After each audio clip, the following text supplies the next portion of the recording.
hired models or if they were store employees, because she seemed pretty close with all of them already. I caught that. She was pretty close with them already. So I wasn't sure what the relationship was there. But this is someone that's telling me they're already have a history with being a model, already have a history and a network with photographers. And you're going to turn to 2 photographers and offer them $150 store credit for 6 hours of work? That is taking advantage. But that's what we're going to talk about this week, is mistakes that we've made and the lessons we've learned from them. Michael and I are here so far. Phil is running late. Hopefully he'll be here at some point. But the topic is interesting. And Michael, this was your idea for the topic tonight. So lessons from mistakes. I asked you the question, is this where you intended the show to go when you thought of the idea, mistakes we've made and how we've learned from them? And you were just kind of going over how that related to your story, which is going to something we're going to talk about later. But just off the cuff, like, what were you thinking with the idea of mistakes? Well, what I was thinking was just with the topic of mistakes happening in general in our career, there's a lot of things that people would consider rookie mistakes that you're going to end up doing all the time. And one of the things that I wanted to point out with this is you're still going to do them 10 years down the road. There's still going to be the little things that you're going to turn back within 20 minutes and go, did that just happen? Did I just fall for that? Did I press that button? and part of it is, how did we learn from these mistakes? And part of it is pointing out, no matter how far you get into any of the story, you're still going to make them. Yeah, and this is what we're going to do. We're going to fess up to some of the mistakes that we've made along our photographic path, and how some of the lessons that we've learned from making those mistakes. There's a quote, mistakes are proof that you are trying. I believe in that. I think the fact that you're making mistakes means that you're putting yourself out there to make them. And if you're not putting yourself out there to do anything, you're kind of just sitting dormant and not really living at all. I mean, you're just kind of spinning your wheels and doing nothing. So with that quote in mind tonight, we're going to be sharing some of the things that we've learned, and hopefully you guys will either not make those same mistakes or at least have a chuckle that we made them, because that's kind of funny too. It's tough to talk about the mistakes that we've made, though, don't you think? Like, I don't know. I'm sort of less shy about them because at least I'm lucky enough to be able to say that they come with a good story most of the time. So that's true. And every time we make a mistake and we learn from it, it adds to that database of experience that we're all really looking for. I think that's the key as a photographer, as anybody in an art or a creative medium. We're always trying to further what we do in advance, and by making these mistakes, that's how we get better. And speaking of mistakes, I just want to have a short moment of silence for all the fine souls that we lost in the latest terrorist attacks in Sweden. It was awful. Those poor people in Sweden. You tell me you heard about this? No? Okay, because nothing happened. Donald Trump just made a public announcement saying that, look at the terrorist attacks in Sweden, and there weren't any because he's a dork. Anyway, that's just. They were talking about the same thing. The Bowling Green, Kentucky. There was a the bombing or something, the big terrorist shooting in Bowling Green that never happened. Okay. But it was his spokeswoman, Kellyanne Conway, had this interview saying, Little Miss Brainwashed. It was that little interview where she mentioned, she said that something about alternative facts, and the guy immediately called her out and went, "What's an alternative fact? What are you trying to call an alternative fact? What is an alternative fact? It's just not true. What are you doing? What are you doing? It's either fact or not. There's no in between. Anyway, that's just being silly. Sorry about that. I had to go there. I just haven't had a show since he was that stupid again. So I had to go there. So anyway, one lesson I've learned while kind of going along my own path is that you never get anything unless you ask for it.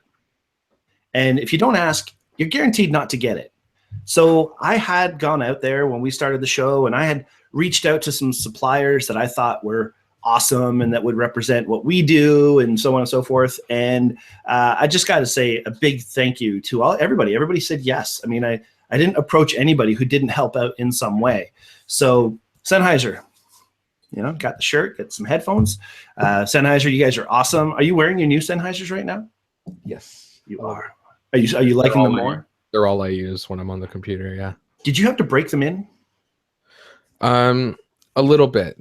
I did notice that they sort of warm up a little after a bit of use. Because I know that with a lot of headphones and speakers, you have to work them in for a while before you can really crank them. But that's probably a different kind of technology anyway. Well, it was like I was talking about before. These are 14 years old, so they're not getting any of the advantages of new toys. But they just sound good. Still, credit where credit is due. They sound amazing, and they're a warmer, sort of a colored headphone. I'm recently coming into this lingo, but I think I understand what it means. So it sounds very pleasant. Nice. Well, enjoy them, as my grandmother would say. Wear them wisely. Anyway, thank you to Sennheiser. Thank you to Lenspan. I mean, you guys have been there right from the beginning. You Lenspan, Sigma. Of course, we had Low Pro back in the day as well. The distributor for Low Pro, unfortunately, has gone under in Canada. So they're being distributed through different places, and I haven't approached them again. Cotton Carrier, you guys have been great. I've been using you for 5 years now, sponsored for 4, so that's great. And our newest Atmosphere Aerosol, I'm still carrying a can of that stuff with me everywhere I go. See, I could just reach down at any point in time, and there's a can of Atmosphere Aerosol. You just never know when you're going to need it. So thank you all for helping us out on the show. And, for those of you watching right now, don't forget to like our show. Click like down there at the bottom and share the show with some friends. Let people know that you're watching because, sometimes we give some good information that you can learn a lot from. And, of course, the show is meant to be inspirational, education, and just fun. So hopefully we're fulfilling our obligation, and you guys can like our show, subscribe, share it with your friends.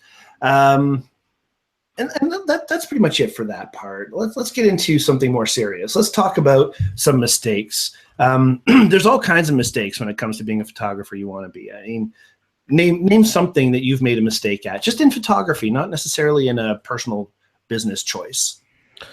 Lots of business mistakes. See, that's the first thing that I went to is. Yeah. Both of our big stories really come from there. But specifically from a photography perspective, a lot of the mistakes I made, which I think is funny, is a lot of the mistakes I made I learned from very quickly. They become very obvious in your photos. The downside is you still make them. Wow. Like I think we talked about this recently with one of my recent photos that I did a video for, was overexposing certain areas that didn't deserve to be, and it ended up looking less realistic in the end than I had intended. Like, for one example was I did a headshot where I brightened the eyes, but I also brightened the catch lights. So the reflections in the eyes, instead of having this soft natural gradient like you normally see in a photo, they were solid white, and I made her look like a cartoon character. Yeah. I mean, she didn't notice. No one else noticed. Only the photographers noticed, but you noticed. I noticed. Someone pointed it out. I looked at the photo and went, "This looks kind of funny," and I'm not sure why. And then someone else pointed it out. Now I'm looking at it going, I already sent it to her, so I can't fix it. Oh man, yeah. And that's the worst part. So my sort of lesson that I've learned from that, and lesson that I'd want to share with everyone, is always sit on a photo for a day before you release it to the public, before you share it with anyone, before you call it done. Sit on it for a day, even in the middle of editing. If you're sitting in front of the screen too long, take a break for an hour, come back, look at it fresh, and you're going to see 16 things that weren't there before. And I've had to do that with my editing recently. It just gets monotonous, especially when you're just spending a lot of time on skin. get up, come back, get up, come back, and the photo is completely different, and you're seeing new problems. You're also seeing new solutions. So I think it's really, really useful to give your eyes something else to think about, something else to look at, and then come back to the image, and it'll help you assess everything so much easier. We did a show a while back, and I talked about a photographer, and to be honest, I totally gapping on his name right now, but he would make a huge print of his photo and put it up on his wall. And every time he'd walk past it, he'd leave it there for like 2 weeks. And every time he'd walk past with a marker or whatever, he would draw on the places that he wants to edit or change or whatever. He'd let it kind of stew and digest. So that's taking it to a different level, but it's a really interesting concept. One of the things I learned in sales is just the power of the pause. You know, when you're talking to somebody, the tone that you have and the pauses that you take when you're having a conversation help you drill certain points into the head, whatever. But the power of the pause also applies to anything. Taking a photo, and before you post it, pause. And like you're saying, take a step away and come back in another time. All these things, they can definitely help you in the long run. When I sat here, though, and started thinking about the mistakes that I've made in my world of photography, like we said earlier, it mostly came back to the business end of things. In photography, I don't see it as mistakes. I see it as learning experiences. You know, when I make a photo and something bad happens and it's like a happy accident type of thing, I don't see that as a mistake. I see that as just something that the progression, you're going to have these things happen. But as far as mistakes go, that to me is just trusting the wrong people, or maybe not taking on as many of the responsibilities that I should have, and letting other folks help in certain areas, mostly business stuff, you know, because that to me is where you can make a mistake. In art, especially when your hashtag is I shoot for me, you know, you can make happy accidents and learn from them, and it's still a decent photo, and yet you've gotten some experience to make other photos from it. So I don't know, it'd be interesting when you guys are watching right now at home, and if you want to chat to us, go to the YouTube channel where you're watching and say something along the side. I see there's a few people who said hello: Ivan, Taylor, Jason. Hello, everybody. Thank you for watching. But if you have a story of your own, if you've made a mistake in photography that has taught you something, or if you just want to, you know, give me your opinion. Do you think that there are mistakes in photography or not? Or do you think it's all just a learning experience? Let us know. Send a little message to us. I'm keeping an eye on it. I'm sure you are as well, Michael. If something pops up there, then either of us can chime in and bring that into the conversation.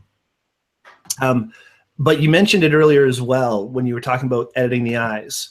Sometimes pushing too far is the biggest accident you can make. For myself, too much clarity. I used to put clarity like crazy in my wrestling portraits when I first started doing them, because I thought it was adding a dramatic effect, when in fact it just made everything grainy. And when you try and print something, it would come out looking awful. Or you put it onto a medium like Facebook, let's just say, where it compresses everything even further. All of a sudden, your little bit of grain turns into just mess. And so you have to definitely go with your editing in little bits at a time. Saturation, contrast, clarity, dehaze. You just don't lay on it. What do you think? Have you done that kind of stuff? Clarity was actually a huge one for me as well. That I loved that for a little bit of time. I loved that surreal HDR look, that just that glow to everything. But I realized after a while it made some things just impossible to look at for more than a few seconds. It was so overbearing in a lot of images. Too surrealistic. It hurts the eyes. Yeah, and it's funny for me. I love surrealism. I love doing impossible things. I love creating impossible light. I love like literally casting magic spells in my photos. And for something that looks surreal and yet bad to me is a bit ironic, but I've realized one of the best things that you can do when it comes to editing is make it look sort of as natural and true to life as possible, and let other elements of it be what's surreal. And it's so much more pleasing to look at. And it's sort of the subtlety of doing an actual magic trick, is the more natural, the more realistic every day something seems, the more interesting it is when you're still able to get mystified. When you take a normal deck of cards and still make it someone's cards show up on the other side of a window. It's take the mundane, take the everyday, take the simple, and make it look extraordinary, rather than blowing it up with fireworks and extravagant everything to say, hey, look, it's pretty. So as far as photographic examples of this, have you got anything that you can share? I've got something pulled up here that taught me a big lesson. Yeah, so I can actually think of one that I did. So you find that one, and I'm going to got one here actually. Oh, then you show it now. I re-edited it because I did this for an assignment, and because of the amount of work and the amount of things that I did for this assignment, I got a lot of reactions from classmates that were saying, wow, this looks amazing. How did you do it? Like, we can't compete. And to their credit, to my credit, it was a difficult assignment that a lot of people were stuck on. But when we finally got it in front of the teacher, his reaction was, because I pushed it way too far. And I was looking at it after I handed it in and went, this is way over processed. The colors are too much. Share. I've flattened it, I've blurred it. It just, everything was absolutely brutal. And it's this Lamborghini shot right here. Yeah, I've seen this shot before. So there is a subtler version of this that I don't know why I haven't put it online yet. It's on my iPad, but there's a much more toned down version of this. The motion blur isn't as extreme, the color isn't as extreme, and it just feels more natural. But this one was absolutely unrealistically overdone. And but at the same time, it works. I mean, I remember seeing this photo the first time and thinking it was pretty awesome. Not thinking that it was overdone, but just like you've got the driver put in there. Like you told me in the past, you even drew in the skid marks out the back, and everything is from something different. Even the dirt on the windshield was literally drawn in. So I tried to think of everything. I tried to do everything. I spent a couple weeks on this, but it's exactly that point of you do more and more and more and keep adding it up without giving yourself a chance to back up, look at it for a second with fresh eyes and go, good God, this is horrid. I don't want to see it anymore. I'm looking at all the individual details. I'm zoomed in on it the whole time, looking at it at 100, 200%. I spent so little of that time backed up looking at the overall photo going, but is this good? Mm-hmm. So it was very sobering at the end of it to find out that my teacher was actually quite unimpressed. But I appreciated it at the same time because he was unimpressed for the same reasons I was. So I knew I was at least learning the right lesson from it. It's nice to have things pointed out for sure, because that's going to help you see things from a perspective that you hadn't seen them originally. I was doing some urban exploration with friends, and all of a sudden, like I was in this tunnel, and all of a sudden somebody started coming into the tunnel with a massive flashlight. This somebody was, of course, Don Komarechka, who always has a massive flashlight. This thing can burn paper. It's so bright. So I'm doing this long exposure inside the tunnel, and I've got my flashlight lighting the walls and trying to do some light painting inside. And all of a sudden, Don starts coming into the tunnel from the other end. I'm like, no, you're ruining the picture. And I get all upset with myself and turned off the exposure. And I looked at it back and I thought, no, that actually works for me. The light flare in the back of the tunnel draws you in, and it gives a different dynamic and a different contrast to just a tunnel, right? Mm-hmm. So this was one of those happy accidents that I made, and I thought, oh man, I got to start using that technique. I think it's really neat. Small aperture, you get that light burst. But of course, I didn't actually purposefully do it. But the next time it actually happened to me was when I was shooting with some other friends, and we were in Toronto, and on the way home, we just decided to pull over to this church. It's at Cathedral Town in Markham, and this is an abandoned church, hasn't been used really since it was made. But we stopped there at about 1:30 at night. We were doing this really long exposure, and I think this is close to a 10-minute exposure on this. And I was just walking around the back and walking around the building, and I came around the front, and the security light turned on, and it started blasting my photo, and I freaked out. No, I'm ruining my exposure. And I run to my camera, and I shut it off. I looked at it, and I thought, no, that's pretty much exactly what I had hoped for. It added a completely different thing. So again, like you said, I didn't learn from it the first time, but the second time I had the same problem happen, it really added just as much as the first time. So this is a technique now that I'm thinking I should try and utilize purposefully. I actually find it really funny that you had the same problem, same reaction, and still ended up with a happy accident both times in the same way. I know, exactly the same thing. So sometimes things just happen. It's up to us, though, as photographers or people who are trying to improve, to see it, know that we've learned something, and then purposefully apply that in a future photo. I think that's kind of cool. Happy accidents, right? Another mistake I've made is not using the histogram properly. I don't know. Do you use your histogram when you shoot? I use very rarely. I actually don't rely on the histogram, and I think we argued briefly about this as well. About whether there's more information in white than black, and yeah, because I use the histogram when I'm editing more than when I'm shooting, and I intentionally underexpose pretty much all of my shots. And that's how I started shooting, is always shooting dark, because I enjoyed a more contrasty photo. But then I started doing these classes with our friend Ross, the photo video guy, and with his charts and so on about how there's more information in the white than there is in the black. It showed me that there's a lot more potential for clarity if you overexpose snow, ice, things like that, skiing. In my case, it was hockey that I really learned it at. And shooting a hockey game at, normal exposure, the ice is gray. And every photo you go through, you edit to bring up the brightness, to make your ice more white.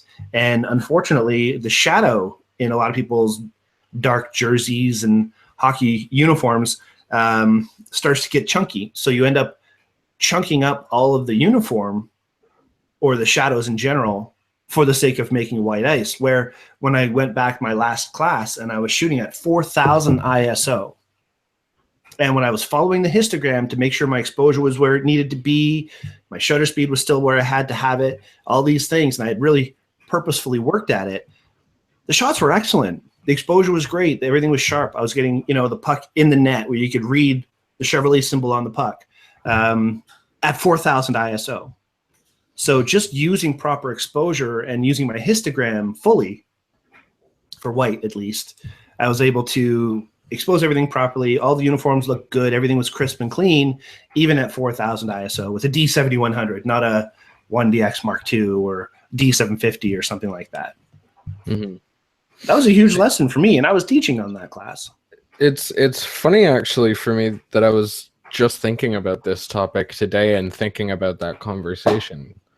Because what I'm planning on doing, and I'll probably have to share it with the show when this happens, I'm gonna go shoot the same subject and edit it the same way, but shoot one with what should be by the histogram considered a normal exposure, and do the exact same shot underexposed and overexposed, and then edit it so that the final image of all three looks identical to what so the normal way that I would underexpose, say, a portrait, and then brighten up the skin, do whatever I was going to do to it to have my final image. I'm going to do an underexposed and a normally exposed and an overexposed shot and bring it all to that same final and see which one ends up better. Because my theory is that digital cameras treat shadows nicer, and have a harder time with highlights, and that you're in a very contrasty scene, you're more at risk of losing information in the highlights than in the shadows. So I'm going to go prove it, or find myself wrong and totally lose this argument in public. That's okay. And that's a mistake or not, and a lesson either way. So that's a good thing. I'd love to see it. Hopefully you will do that and share it. I think one of the funny possibility with that would be if I were to completely overexpose and underexpose, and all three of them end up looking identical when I'm done with them, will be a testament to just how good the quality of my camera is. Oh, or because Nikons have phenomenal dynamic range, better than Canon. Well, in the D800 810 case, you're probably right. But nonetheless, I hope you do it. That'll be great to see. Another problem that I've made, another mistake I've made, is not shooting enough photos. When I shoot an event, or I'm, doing something for somebody, and I come home and I'm looking through my shots and I'm thinking, man, I just didn't get enough of this match in wrestling. I only have like 3 pictures of Rage doing his moves, and I have 200 pictures of the previous match. You know what I mean? Like, I come home with not enough data to work with, which is really, really bad. So the lesson learned there is take more pictures. Mm-hmm. But on the flip side of that, I've come home from a hockey game or a wrestling match with like 1,500 photos, and have way too many photos, just way too many, like beyond what is necessary. Where in the same thing, our buddy Blake Zimmerman would come home with 300 photos, right? Yeah. So he would be more selective, and I'd just be in spray and pray mode and come home with way too many photos. And then I end up running out of hard drive space. So lesson learned there is don't take so many photos. See, the funny part with me on that is I take a lot of photos, especially when I'm on a session. I'll end up taking 300 photos when I'm promising you 6. And then I'll go through them all on the computer, and I'll actually go through the culling process of this one's crap, this one's crap, this one's crap, this is 3 stars, this one's 5 stars.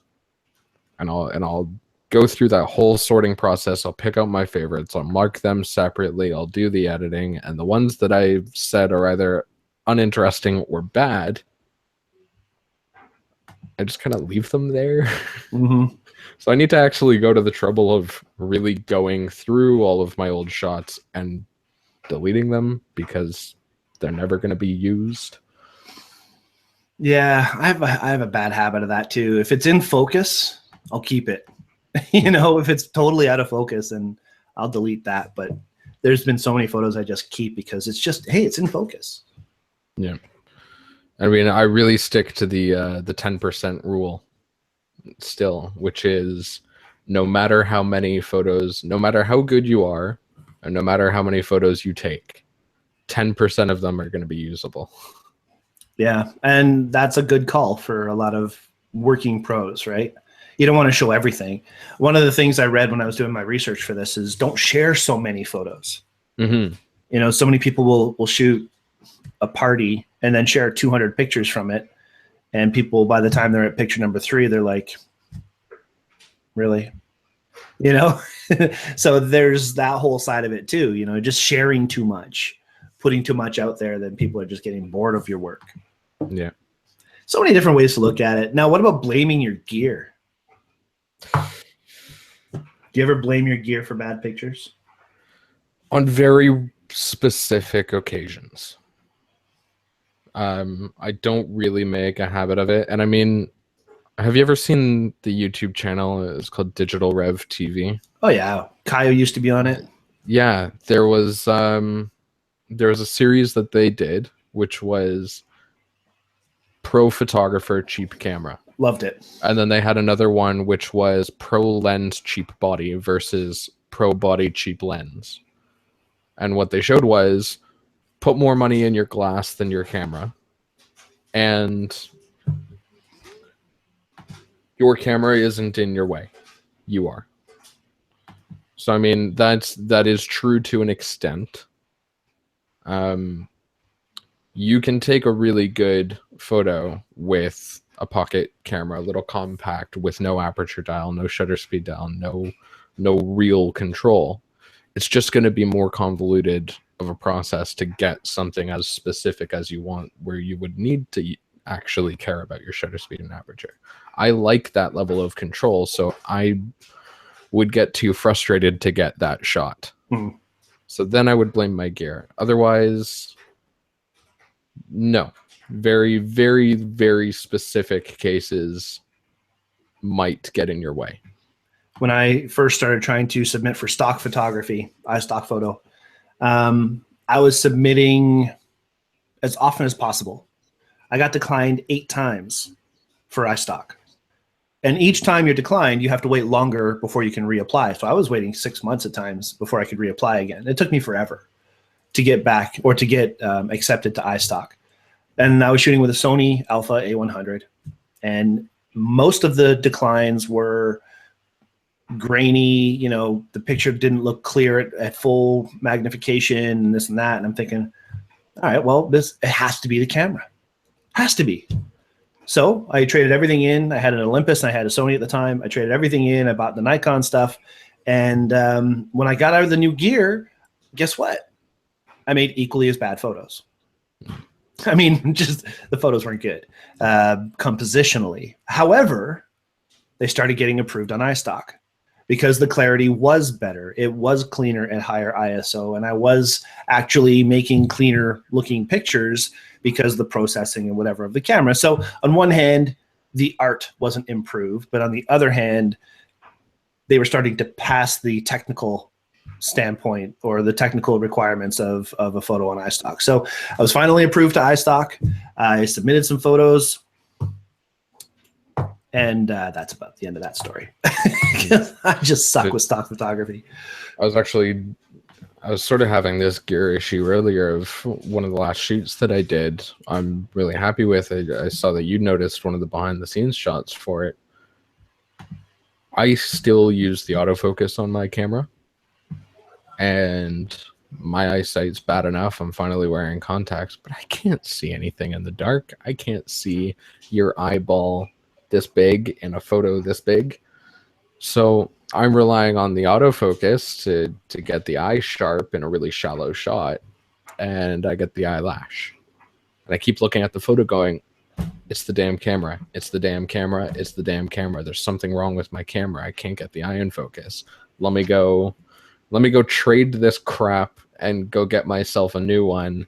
The D810's got to be better. And I keep looking at myself afterwards going, or I should probably finally learn how to manual focus. Because I got so frustrated. I had a few people here for another shoot. Who was it? 2 days ago. And Megan was actually here manning the computer while I was shooting. And I was literally just getting her to sit at the computer, watch the big screen, and tell me which photos were actually in focus. And none of them were. So I switched to manual focus, and the first try, it's good. So there's something absolutely infuriating about it, that it's grabbing everything but what I aim at. Of course. Yeah. Well, I mean, you have your diopter set correctly, I assume. I have to ask. I might just be that blind that the diopter won't fix it, but it looks sharp. You can get extension, like I have a magnifying glass on it. Oh, my viewfinder is huge now. Doesn't help me. All right, well, maybe you need like a monitor or something. I'm thinking about doing that. That's why I was talking about that iPad attachment. But we'll see how good my building skills are later. Yeah, so that's something we can actually talk about in a bit. But before we get into that, there's one last mistake that I want to mention. Then I want to hear, you've got an interesting story that's a big mistake. And we kind of alluded to that at the beginning of the show. One of the big mistakes I think a lot of professional photographers and working artists do is sitting back and waiting for work. So many of us think that we're at a certain level where jobs should just come to us, when in fact, if you don't put yourself out there to get 30 jobs, you might end up with nothing. Or by putting yourself out there to get 30 jobs, you might get 3. You know, so you just have to always be out there looking for work. Now, I'm blessed that I don't have to do that because I have a full-time Daytripper for me is fun, and it's inspiring for me, and I've learned as much as I've given through Daytripper. So I can't say that I rely on it to live, although it helps. But for I'm not shooting weddings. I'm not shooting things like that for you, for other people. So Michael, that's more your ball game, though, isn't it? Do you agree with that you have to just get out there and get the work? Yes, and I'm also guilty in not advertising as much as I should. It's tough to know where to advertise, though. I mean, it's a difference between advertising and aggressively looking for work. Mm-hmm. And I mean, part of the challenge of being a photographer is when you're looking for jobs, you've got a portfolio where people want to see your resume, and a resume where people want to see your portfolio. And it's so difficult to find the right things to impress the right people at the right time. Mm-hmm. And a lot of the time I get asked by people, why don't you just go door to door? Why don't you just like put a poster up on a board somewhere? I don't look at those boards. My friends don't look at those boards. You don't look at those boards. Should I really put a poster on those boards that no one looks at? Am I going to advertise next to the psychic? Or like there's this necessity of being the door-to-door salesman just so someone knows that I actually exist in the neighborhood. But then there's the frustration of knowing that I wouldn't take me seriously if I did that. Yeah. So, well, it takes a long time in some cases to get that word out. I mean, let's bring Don Komarechka back into the conversation for a minute. I mean, this is a guy that literally every day of the winter for 100 days straight, at least, he's out there taking snowflake photos and then spending 4 hours every single night editing those snowflake photos, and then, approaching the Royal Canadian Mint and having them buy his snowflake and working with them on a daily basis to build it into a $20 silver coin, which he's done. Going to Montreal to make sure that the book he's publishing is printed properly, and it wasn't after the first run. So going back and redoing the entire thing to make sure that it's perfect. That is that extra 10% that it takes to become successful. And then he has people coming from all over the place to take his classes. So this is what you have to do. You really have to work your butt off sometimes and be unique and be in people's face all the time. Don is one of the most active social media people I know. If he sees somebody post something that he's interested in, he'll give a very long reply and be very detailed with his replies. And on one hand, that's inspirational. And I've tried to do that myself. And then I start typing and I start seeing what I'm saying. And I'm thinking, nobody wants to hear this. So I delete it and I move along. That's my biggest mistake probably, is not actually posting what I think most of the time, because I'm either trying to be nice, or I'm trying not to insult people, or I just can't phrase things properly, or it starts coming out, and next thing you know, it sounds like Charlie Brown's teacher, rah, rah, rah, rah, rah, rah, rah, and then delete. That's kind of my thing. I can't count the number of times that I've written out like a page in response to something and then looked at the time and went, I'm late to the party. They're never going to read it. Mm-hmm. Mm-hmm. Taylor has made a comment here. Let's see what she has to say. She says, when I first started to edit my photos, I would pump my saturation and contrast all the way up. And looking back on those photos now, it's just horrible. Not to mention I was editing in Windows. I don't know about the editing in Windows part, but I totally get where you're coming from. I used to call myself an HDR photographer because I loved it. I really did like that saturated, bold color. I'm red-green deficient colorblind, and that was my excuse for bumping things up.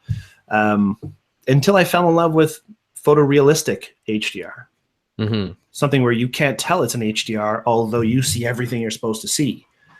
So that is, I've done that same transition, Taylor, and I'm sure Michael's been through that, and everybody's been through that. I'm going to use one of our good friends, Robert Schindlerheim. I'm going to kind of center him out for a quick second, and I hope he doesn't mind. But when he first started working with us and Daytripper and the Loft Studio, as one of our partners, there were some pictures that we would make comment like, Robert, you're really pumping this up too much. Even through our show, he submitted photos for our challenges, and we're like, Robert, you're really pumping these up. And Robert is, in fact, very colorblind and has a lot of trouble deciphering what those colors should be. So, hi, Shelly. How you doing? My lovely wife is home. Yeah, she's there's her hand. See? It's proof. Sorry, I'm just in the middle of a point right now. Okay, I'll talk to you in a bit. Love you. Okay, I can't hear a word you're saying, but I'll talk to you soon. So anyway, yeah, so that's what was happening. Hey, look, I'm watching the playback and I can see Shelly's hand now. I scroll so easily. Anyway, where was I? Oh yes, Robert. She's awesome. So yeah, Robert had the colorblind thing going on, and his colors were just bumped up like crazy. And you should see his stuff he's doing now. The guy is just killing it. He just did a whole photo shoot with our friend Byron's daughter Morag, and he did a great job. Didn't he do a great job? Mm-hmm. The colors look natural. The editing is great. The lighting was different, unique. He's come such a long way, and that's somebody who's taken all of these influences and worked with them. And I like doing that. That just feels also good to do. Credit where credit is due. That girl pulls off a lot of characters. She does. And you know what's interesting? Because I had somebody just ask me the other day, like, what is it about Morag that that's really great? And I said, because she's got a great attitude. She's got a great spirit. She's willing to try all kinds of different things. She's a great person to work with. Anyone that you could describe as a yes man, as a just go do something person, the level of energy in Morag makes them look hesitant. Makes them look completely boring. She's got so much everything going on. For sure. She was actually one of the actors in my 30 movie, which I've yet to finish. So got a bunch of scenes to shoot. But anyway, Michael, tell us your big experience. Tell us your big working. Yeah, please just go. Okay, so when I was in first year of college, I was making a few friends that we were trying to exist in the photography world, trying to find whatever small gigs that we could. And she ended up picking up a job off of Kijiji. Now, I knew nothing about what was going on here. This was a very last minute element that I was brought into, which was, as I joked before, was the equivalent of someone driving up to you in a big white van going, "Get in, I don't have time to explain. We're going to go save the world." And it's like, but what are we doing? So she gets a job off Kijiji. First red flag. They're offering $150 to a student photographer. Of course, you're picking out the student. Student photographer, $150 of store credit. For what store? For a very independent store that I don't think it's appropriate clothing? to say out loud. Yeah, it's a clothing store. Okay. So it's a very niche clothing store in Toronto, a little boutique that uses secondhand products and then reworks them. Interesting. And so it's an interesting concept. It's an interesting shop, but everything about what they were doing had so many red flags. They wanted us to do, they weren't clear when they were talking to her, and I'm only hearing all of this after the fact. They weren't clear when they were explaining to her what they wanted. And from what they described, she said, "Okay, sounds like we can do this in an hour." There was no argument there, so we're going in thinking, okay, $150 for an hour. And she's bringing me in to help out because neither of us have all that much experience with this specifically. So we end up going on a day we've got an evening class. We ended up staying 6 hours and missing our class. And after the first hour and a half, we went, okay, so we're wrapping up soon, right? What do you mean we're wrapping up soon? We paid for these models for 6 hours. Why didn't you tell me that? First of all, your budget, your wallet, your models, not my problem. I didn't bring them. You're paying me for 1 hour because that's what we agreed on. We're gone. So she guilted us into staying. So we both stayed. We both missed our class. We both took 6 hours worth of photos on and off figure fashion. And we turned to her afterwards and had to write in an email to her. I ended up taking over on behalf of my friend because she didn't know what to say. And all the business dealings was between the two of them. I ended up writing the email for her saying, all right, look, we agreed on 150 store credit for 1 hour of work, and you had us sitting there taking way more than we agreed on for way more time. So you can pay us what you already owe us for the first hour and a half's worth of photos. There's your deal. If you want any more than that, give me $300 in cash. There's your deal. And before I sent that email, we went to a bunch of classmates, a bunch of second year students above us, and a bunch of professors. And every single response we got was, only 300? Are you kidding me?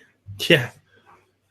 Some of them were saying you should have charged 900. Some of them are saying it's a commercial job. They're advertising. You should charge 1,800. Like, and 900's a bargain for what she's asking for. 900's, you're giving it away. And especially the prices she's charging for these clothes. It's going to take her, what, a day and a half to pay us off? And store credit, if she's saying $150 store credit, that means $20 out of her pocket. Right. So red flags everywhere. So we sent this email thinking, come on, we're making this way too easy for her. She's got no right to turn it down. And she's absolutely inflamed. Sends an email back saying, I can't believe you would do this to me. This is so disrespectful. Like, I know photographers. I was a model in the past. Another red flag. Come on, you know how this industry works. So you say. She's, I can't believe you would hold these photos hostage. This is extortion. Like, good luck ever getting a job in the photography industry ever again. Like, I'm going to write terrible things about you now. To which we very quickly responded, yeah, you can't, though, because that's illegal. And we literally have proof that you're wrong. So good luck with that. Our photos are here when you're ready. So what did you never learn got paid. And she ended up actually saying to us in the correspondence, you do not have permission to use these photos for your portfolio, for anything. You don't have permission. To which our response was, you don't get to make that call because you didn't pay for them. Right. They're my photos. You paid for their time to show up and wear your clothes. That's your problem. I'm the author of these pictures. You don't get to call any shots. So we never ended up using them. But the lesson learned across the board was red flag, red flag, red flag, red flag, red flag. Pay attention by the third one. Run like hell by the seventh. And if you make it to the 17th, you shouldn't still be having this conversation. Or have a proper contract made up first with everything detailed for you so you know what you're getting into. And then you can make your proposal for the job. Yeah. I think that would be the way you'd really want to get into it. Yeah. So never accept a job without the context, and never do the job without what's actually expected in writing. And don't ignore the red flags. Yeah. Wow. See, this is one of the reasons I won't put myself out there for that kind of work. I have no interest. Seriously, I'm happy. Like, I shoot for Look Local. I'm going to shoot for TIFF. I do these things that I love to do with good people that I've worked with in the past, and I've had no problems. But if I start getting into having to deal with personalities like that in my fun job, it doesn't stay fun. Right? And that's the big difference between a professional photographer who's going out to get the work to do it and, myself. I'd rather train somebody to know what they're doing enough and to use their artistic senses to go out there and do that themselves because that's their interest, than to put myself in that position. Does that make sense? Am I just being a wimp? What is that? No, it makes sense. One of the things I'm thinking too, that as I was thinking about this story that I was telling you, is really coming back to the Kijiji point of, there is almost an epidemic, especially in photography and in multimedia careers. I see it a lot in graphic design as well. There's an epidemic of people preying on amateurs and semi-professionals and students, saying, hey, look, we'll do this great deal for your portfolio. We'll pay you nothing, but it's for your portfolio. So you get to take advantage of all the great things that we're providing to you by you providing us a service for free. you get to use these pictures of our pretty models in our pretty clothes. And there's so many people will say, yeah, just jump through hoops for us for your portfolio. We'll give you $10, $50, whatever the case. And the lesson I learned from that is, do not do discount work. Discount work should not exist in this field. It is an insult to everyone who actually does an honest day's work for an honest day's pay. And the second thing to attach to that, whenever someone complains about discount work, never apologize for what you charge. And I've had this conversation with someone that wanted to take my photos, and I do my own personal printing. They wanted to take my photos and then go get them printed at Walmart. So yeah, fine. Walmart prints it cheaper. I print it better. And if you're going to get me to take the photos and me to do it right, me to do all the color correction, and then hand it off to some guy that's going to put it out on crappy glossy paper where it's green with a dye sub printer. Yeah, it's going to come out green. They're either going to not sharpen it or over sharpen an already sharpened image, drop it out at a lower resolution. Like, they're going to butcher it. Why would you go to all this trouble to then half-ass it? And then it looks like I'm going to charge you more. This is your print. And then now your name is being discredited that way too. Yeah, and they talk about it as well. Of there are these photographers on Kijiji that'll say, yeah, of course I'll shoot your wedding for $50. Buy me a beer, I'll shoot your kids. Buy me a beer, like, and I would shoot. Never mind. There are people that will say yes to a $20 job. And now coming into this industry, I have to say, okay, fine. Buddy next door is going to do it for $20, but his photos are worth $20. Mine are worth $200. So I think even just saying that opens it up, though. You don't, yeah. See, that's where I would be like, okay, fine, just go. Yeah. Go through that error and see the mistake that you make. That's a lesson that I've learned, is that the minute you start to retort, you're just giving ammunition. You know what I mean? Just okay. And I agree with you 100%. You don't discount your work. You don't devalue what you do. I think that's very important, to know what you're worth and to stick by it. And then somebody comes back to you and says, well, I can do this over here for this much money and it's, so much less. Can you match that? I'm like, well, no. Thank you.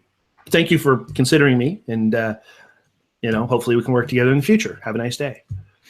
Yeah, and everybody has their own business plan, though. Everybody has their own business thing, and I don't. This isn't about necessarily telling people how to change their business plan, but I agree with you 100% that know your value, stick to it, don't devalue your work, because it's just going to come back at you. I guarantee it.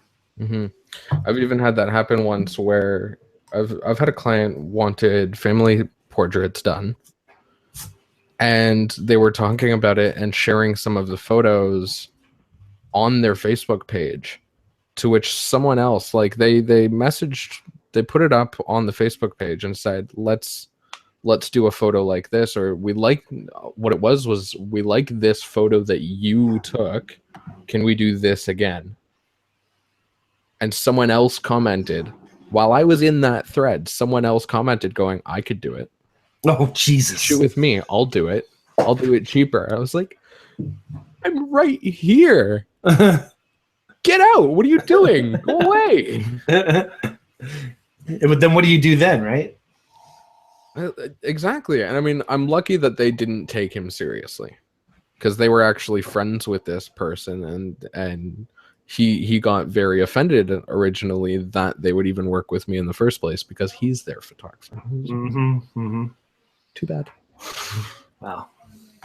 All people only have to go through that once or twice before they realize that, people go to you for a certain reason. They like your work. They go to you for that. So there's no compromising on that. Anyway, it's funny you just mentioned how somebody in the same thread commented, well, what about my stuff? I just went through that literally today. I have my new Bryan's Brackets holder for my cell phone. I'm going to be using this for my vlog and whatever. I don't like calling it a vlog. The word log bothers me, so I call it a journal. So it's a video journal, otherwise a vajournal. What do you think? Does that work? Vajournal? No.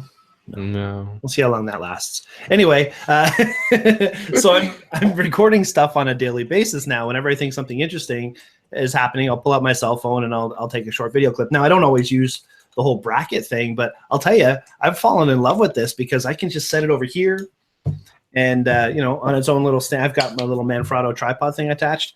Very compact. I can just set it over there and tilt it around. We're in the position I need it. And I can sit here and watch Netflix or whatever, monitor messages that I'm getting behind the scenes during the show, whatever. You can hook a light up to it and blast the crap out of me if I want to. Wow, that is bright. Wow, even brighter. Wow, even brighter. What? That's the little Manfrotto loom thing that they have. Anyway, it's fun. Anyway, on the thread where I posted my latest vlog, the journal, if you will, somebody made a comment after it. In fact, it was our buddy Peter. Well, what about the Osmo Mobile, where you can get that super floaty effect and whatever? And I'm like, man, that thing is awesome. I mean, they could do a lot of the things that this does. It's awesome. I mean, there's no doubt about it. The video quality is phenomenal.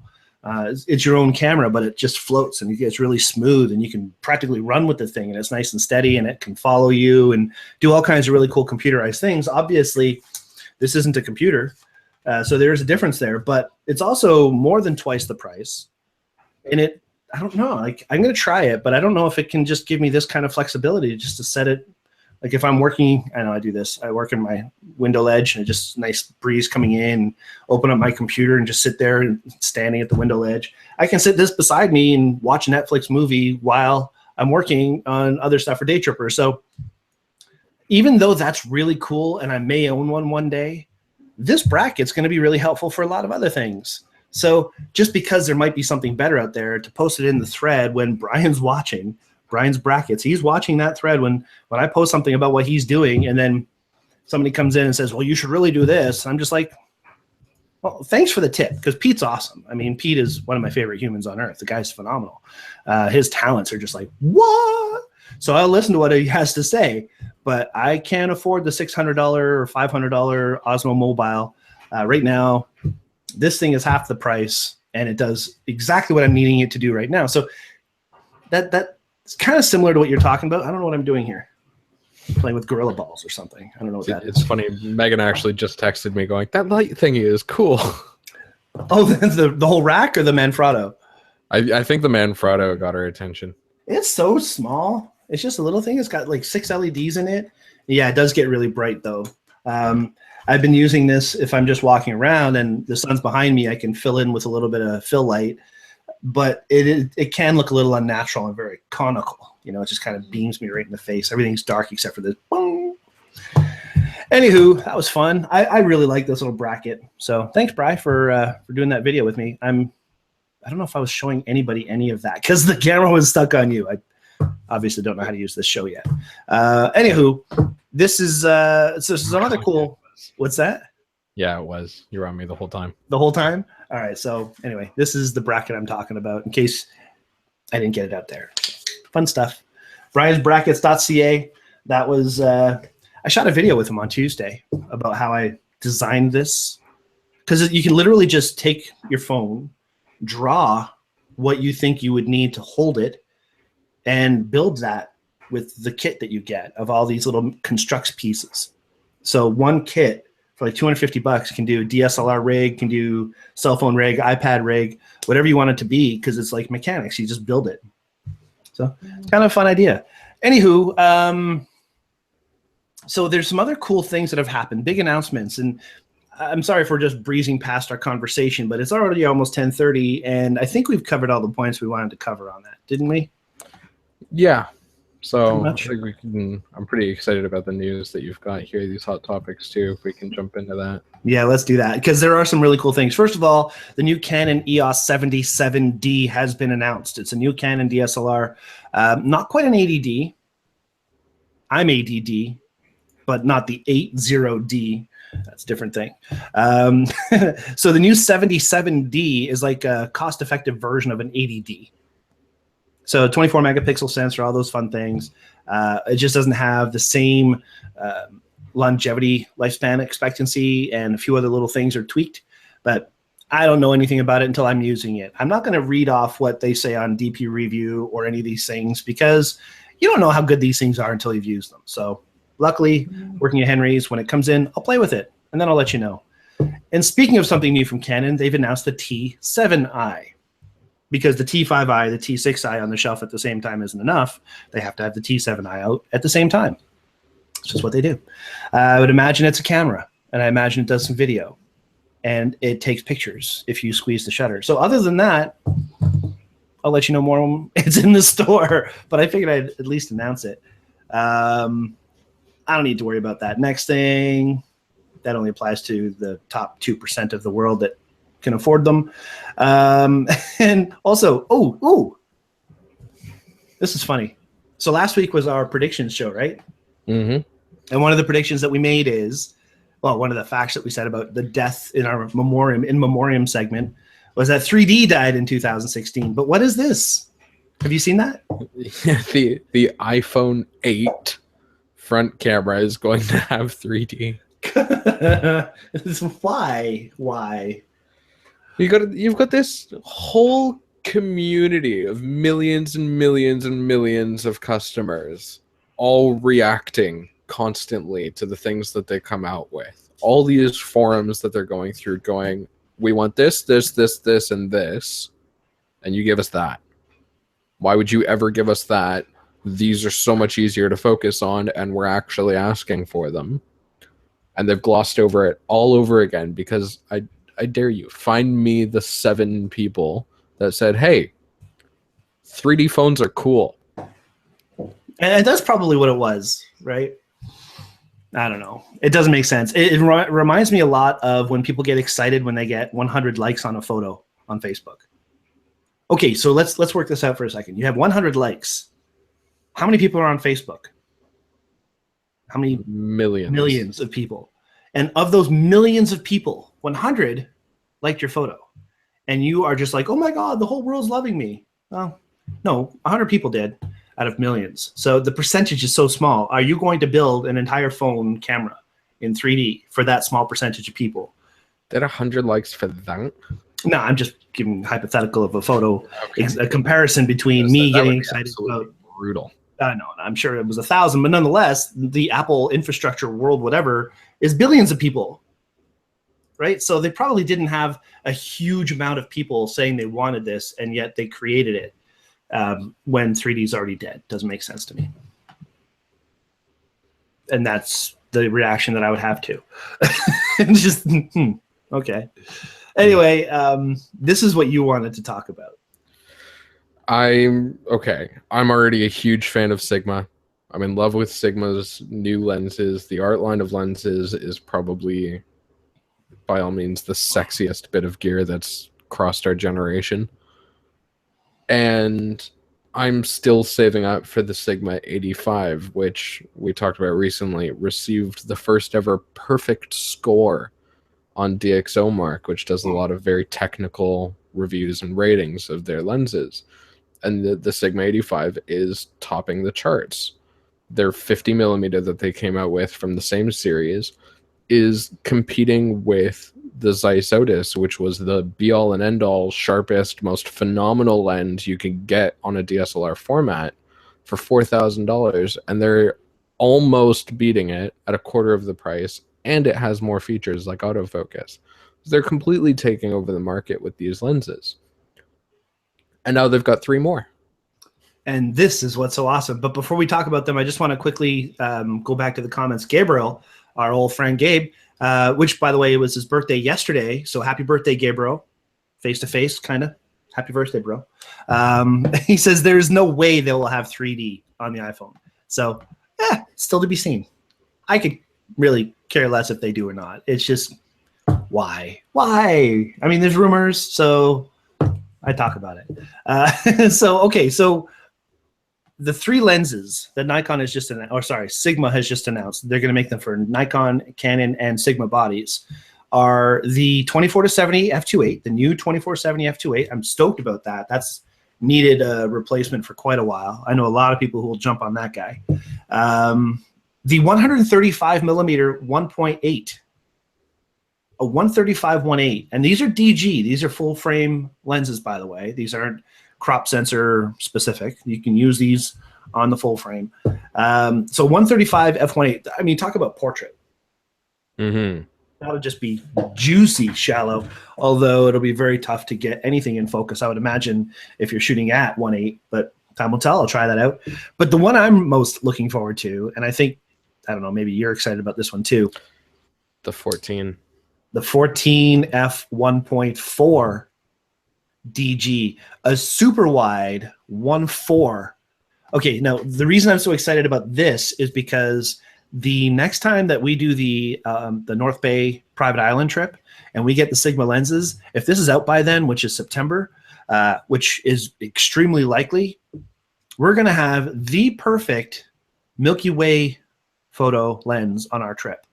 So the classic setting for Milky Way shots is 30 seconds, f2.8 at 3200 ISO. If you are shooting at 1.4, you don't need to shoot at 3200 ISO. You can shoot at 800. We have one problem. Talk to me, Goose. It's not a 1.4 lens. Is it a 1.8?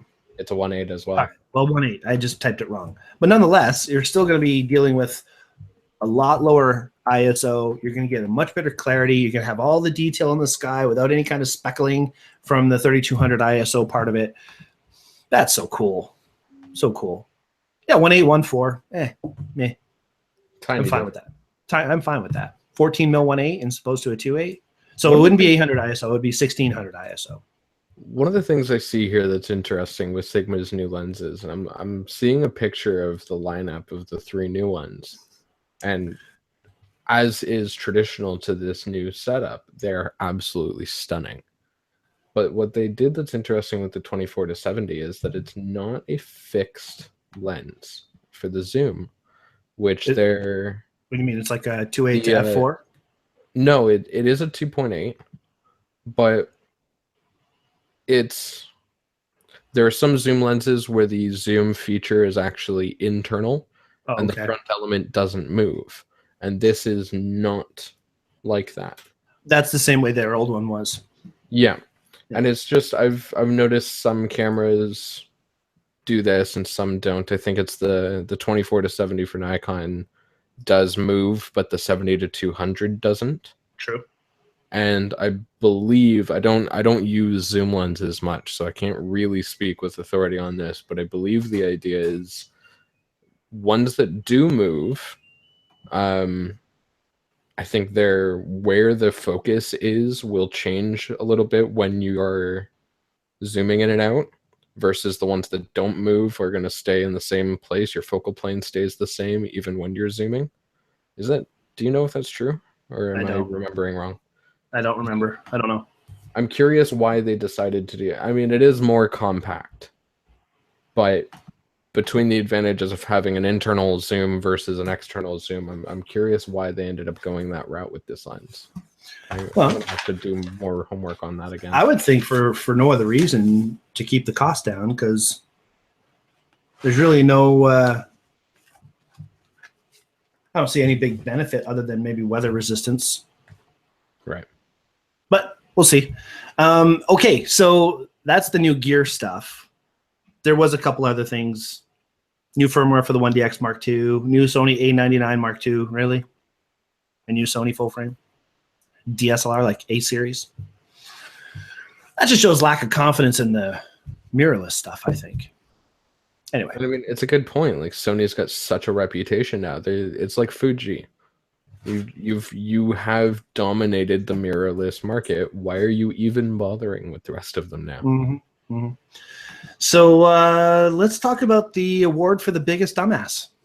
Oh God, yeah. See, I thought I was dreaming when I saw this. I thought I was asleep, and that's where I was remembering this. And I guess someone nearby was actually watching this video, and I caught a glimpse over their shoulder. But my God, why is this a thing?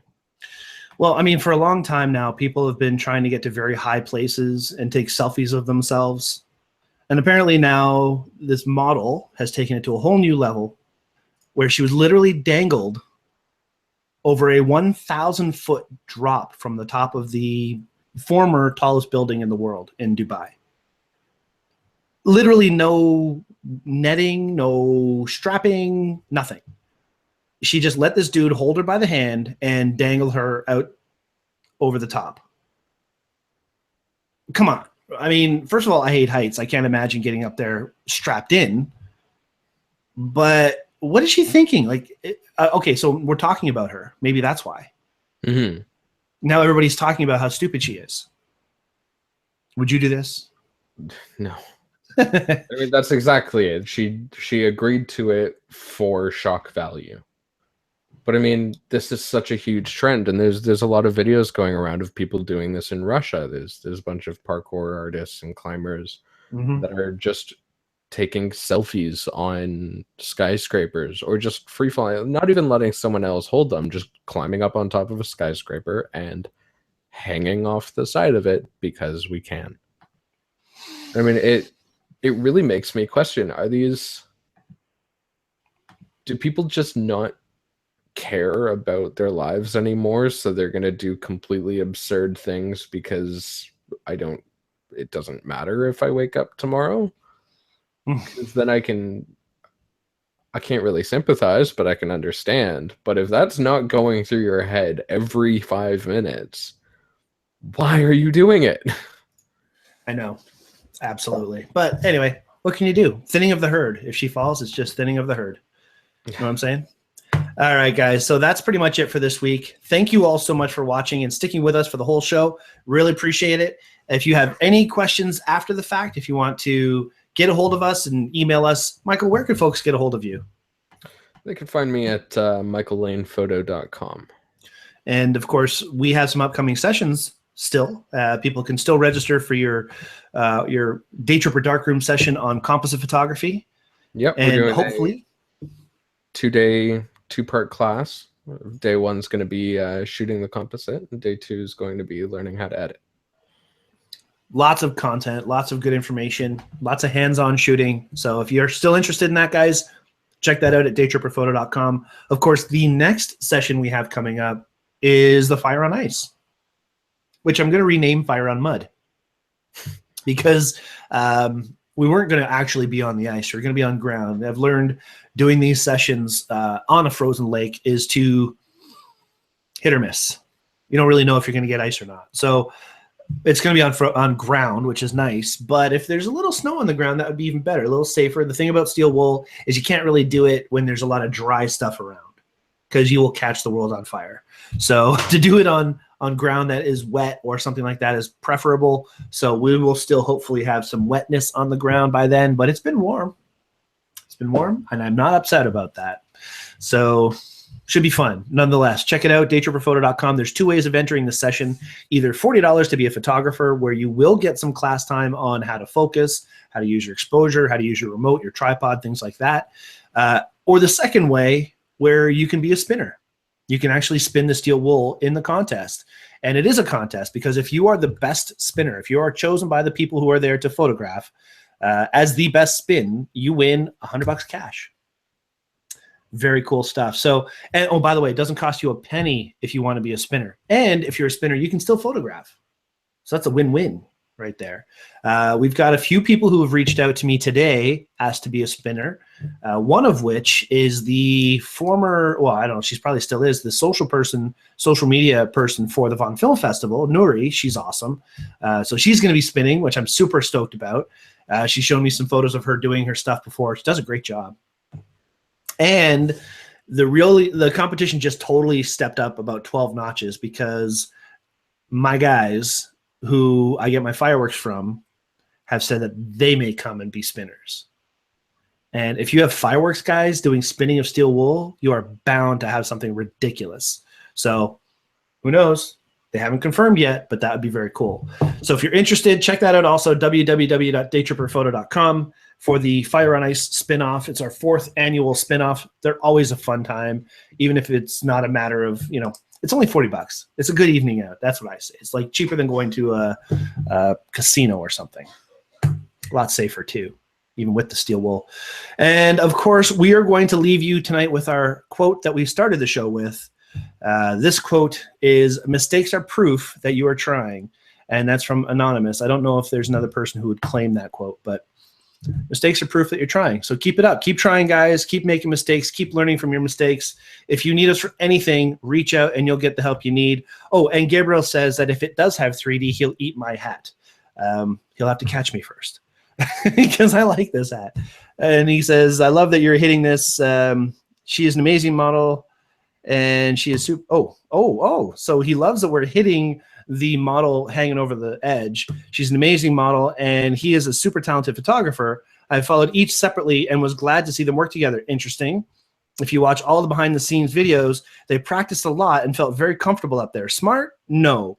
But as haphazard as it looked, but not as haphazard as it looked, which is good to hear.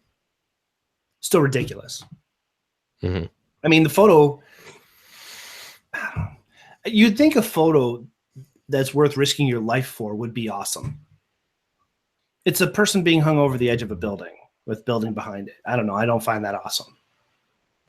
That's the harshest criticism you could give for this too, is that it's just not quite impressive enough for all the effort. And I mean, okay, the first one that I see in this article where they're off to the left side and you've got all the buildings to the right is a very cool, like, I could see this on a movie poster kind of shot. I do appreciate that one. But again, for everything that went into it, yeah, no. Do it at night with really cool lighting. Nah, still. Anyway. All right. Well, thanks anyway, Gabe, for commenting and for letting us know about that. And, you know, if you are interested in this, check them out individually, follow their work. Who knows? Maybe it's the best promotional stunt that they could have possibly done. What do I know? I'm just some guy sitting in a room talking about stuff. All right, guys, that's it for us tonight. Michael, have you got anything else you'd like to add before we say goodnight? I'm pretty good. All right. Well, I guess Phil didn't make it tonight. He was in a late meeting in a place that's not so close to his home. So yeah, it's okay. You know what? We'll see you next week, Phil. Hope you have a great week. I will probably see you way before then because I work with you. So that's cool. But anyway, guys, have a great week. We'll see you all soon. Don't forget to submit your photos for the photo challenges, which we're going to do our live review, or sorry, not our live review, our recorded review. Launch it next Tuesday. You have to have your photos in by Saturday. So don't forget the 2 photo challenges. We have a fundamentals challenge, which is aperture, and we have a creatives challenge, which is Men in Black. Get it done, folks. Let's see your shots. A lot of you have submitted already. Our review is going to be a lot of fun. We'll talk to you all very soon. Bye-bye. As I hit my